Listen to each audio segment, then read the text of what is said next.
Hello दोस्तों, कैसे हैं आप सब। एक बार फिर से स्वागत है आपके अपने चैनल फैक्ट स्पीक हिंदी पर। जब भी दुनिया के सबसे शक्तिशाली देशों की बात होती है तो लोग अमेरिका, रूस और ब्रिटेन का नाम लेते हैं, लेकिन इन सब के अलावा एक देश ऐसा भी है जिसे दुनिया के नक्शे में खोजने के लिए आपको बहुत ही मेहनत करनी पड़ेगी, लेकिन वो अकेले ही बड़े बड़े देशों को धूल चटा सकती है। हम बात कर रहे हैं दुनिया के एकमात्र यहूदी देश इजराइल की।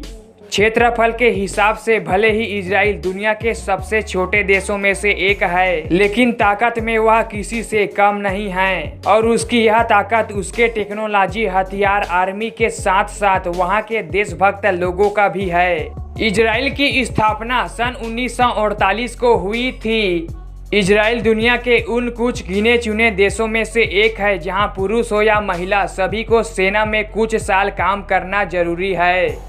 स्टूडेंट को हाई स्कूल पास करने के बाद अनिवार्य रूप से आर्मी ज्वाइन करना पड़ता है। वहां लड़कों के लिए 3 साल और लड़कियों के लिए 2 साल अनिवार्य रूप से सेना में अपनी सेवा देनी होती है। इजराइल दुनिया का 9वां ऐसा देश है जिसके पास खुद का सैटेलाइट सिस्टम है। इजराइल अपनी सैटेलाइट सिस्टम को किसी भी देश के साथ साझा नहीं करता। इसके अलावा यह देश परमाणु शक्ति से भी संपन्न देश है। इजराइल की सैन्य ताकत कितनी मजबूत है इसका अंदाजा आप इसी बात से लगा सकते हैं कि सन 1967 में जब जॉर्डन, सीरिया और इराक सहित आधा दर्जन मुस्लिम देशों ने एक साथ इजराइल पर हमला किया तो उसने पलटवार करते हुए मात्र 6 दिनों में इन सभी देशों को बुरी तरह से हराया था। उस हार को अरब देश आज तक नहीं भूले हैं। इतिहास में इस घटना को 6 डे वार के नाम से जाना जाता है।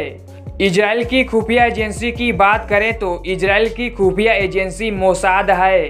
मोसाद दुनिया के सबसे खतरनाक इंटेलिजेंट एजेंसी मानी जाती है। मोसाद के बारे में कहा जाता है कि अगर एक बार आप इसकी निगाह में आ गए तो इसके एजेंट आपको दुनिया के किसी भी कोने से ढूंढ निकालेंगे। जी हां, 1912 में जर्मनी के ओलंपिक गेम्स में फिलिस्तीनी आतंकवादियों ने 12 इजरायली खिलाड़ियों की हत्या कर दी थी। तब तत्कालीन इजरायली प्रधानमंत्री गोल्डा मेयर ने ऑपरेशन ब्लैक सितंबर लॉन्च किया और मोसाद को खुली छूट देते हुए कहा कि एक भी आतंकवादी जिंदा नहीं बचना चाहिए। अगले 22 सालों तक मोसाद के एजेंट ने उन आतंकवादियों हमलों में शामिल रहे एक आतंकी को खोज कर मारा था और मोसाद ने ऐसे कई ऑपरेशन को अंजाम दिया है जो नामुमकिन से माने जाते थे। इस वजह से मोसाद को दुनिया के सबसे ताकतवर खुफिया एजेंसी मानी जाती है। दोस्तों, इजराइल के इस सीरीज का पूरा वीडियो का लिंक डिस्क्रिप्शन में और कमेंट बॉक्स में है।